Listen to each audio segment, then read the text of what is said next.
other shows, too. I don't watch television. I haven't watched TV in over 30 years. I mean, the only time I ever watch television is if I happen to go into somebody's home. I don't even have a cable hookup, but I know what you're talking about. I'm very familiar with what's going on, and it's really absurd. And I think the thing that disturbs me more than anything is there are people out there that are blinded.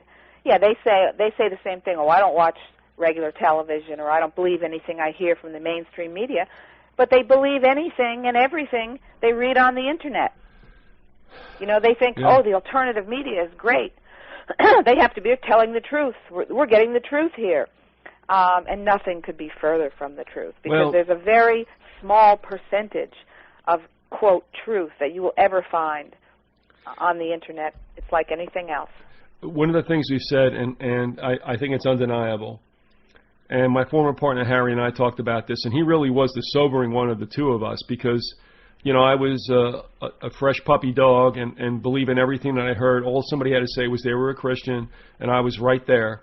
And then he's looking at me, and I considered him jaded. Now, he may have been jaded, but he was right. There's a reason why he was jaded. And now I look back at what he had told me, and I find myself being like he was, because I see so much histrionic, exaggerated, hyperbolic stuff, you know, on radio shows in the alternate, quote, Patriot Network. Keith, there was a time when, I mean, going back sometime, maybe 7, 8 years ago even, or something around that time, I would not even, I feel badly about it now, but I wouldn't even admit to being a Christian. I kept it to myself because of the idiocy I saw from the so-called Christians that are out there. It was like I just evaded the issue altogether. And you know, because I have the same proclivity, I think, as you do. In my heart, if I believe somebody's a Christian, you know, a real Christian, a believer in the gospel of Jesus Christ, I would tend to have more, you know, at least a rapport or a feeling for that person, you know, one of God's children.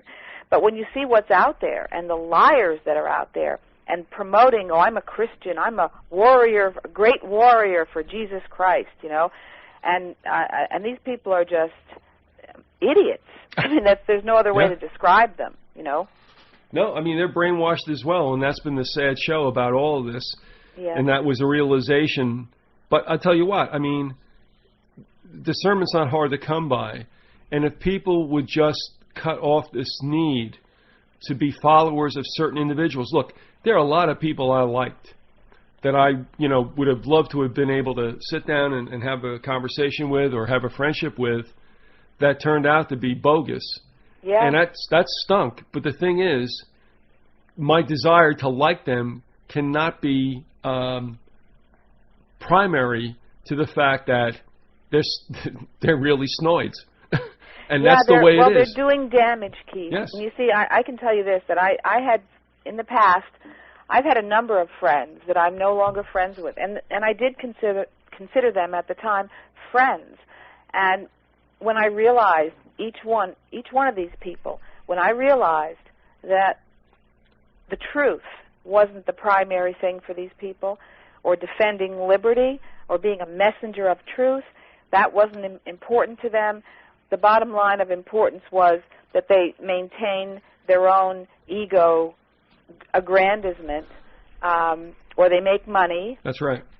Or they follow a party line for agenda politics. And it broke my heart every single time.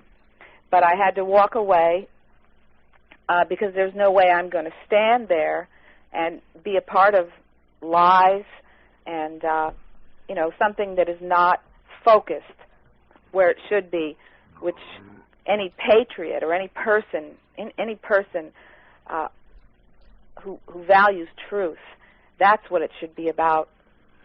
I had recent discussions with a former executive with GCN and Midas, who's thinking, who has since left and has been thinking about creating another network.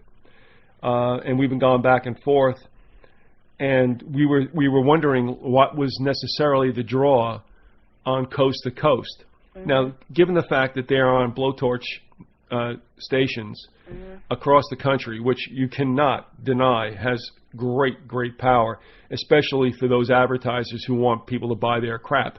Yeah. However, what he said was, and I agree, and I'm going to modify this too, and I'm going to probably be biting off my own foot, but he said he had a conversation with someone about the pull of Coast to Coast, which is so devoid of the truth but just so salacious.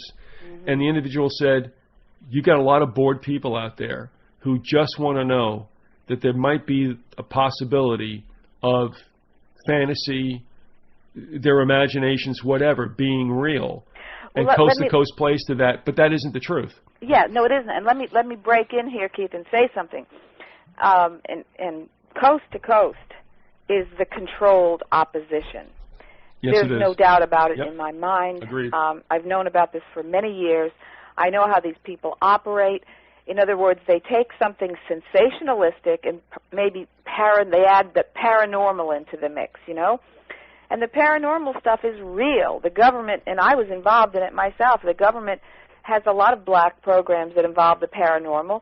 It's not that it's not true, it's not real, but these people are put out there to put a spin on and to pretend to be, oh, we're exposing the truth the government doesn't want you to know. And meanwhile, it's the lies that the government wants you to believe. One of the things we said also was anybody who pops up on Coast to Coast isn't dealing from the top of the deck. And I will say that includes Alex Jones. Oh, yeah. And Steve Quayle. I'm sorry, but I mean, these cats don't get on because they're selling the truth. Well, let me tell you something here. I think we're starting to get into the first names here. Alex Jones, I haven't told the story yet on your show. I have told it. I think I've told it on maybe some other radio shows. I can't really remember. But Alex Jones had me banned. He literally ripped me off the air in 2003, November of 2003. And I was not on Alex's show. I was on Jeremy Floyd on GCN. And I was exposing some truth on that program.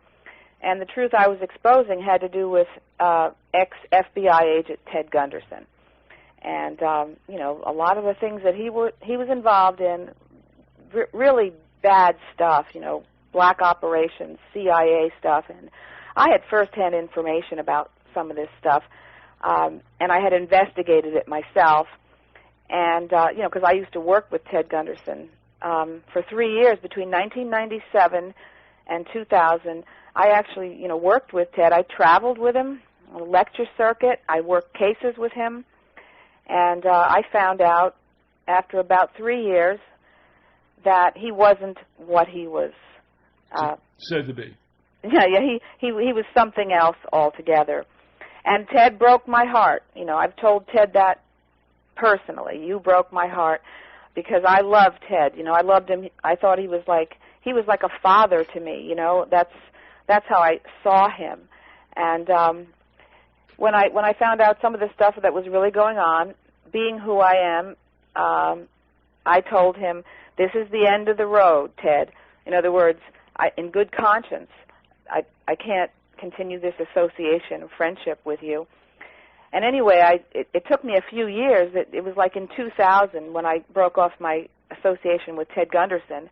And by 2003, I had gone on this show, Jeremy Floyd, on GCN. It wasn't the first time I'd been on Jeremy's show, but this was the first time I actually started to expose some of this stuff about Ted Gunderson.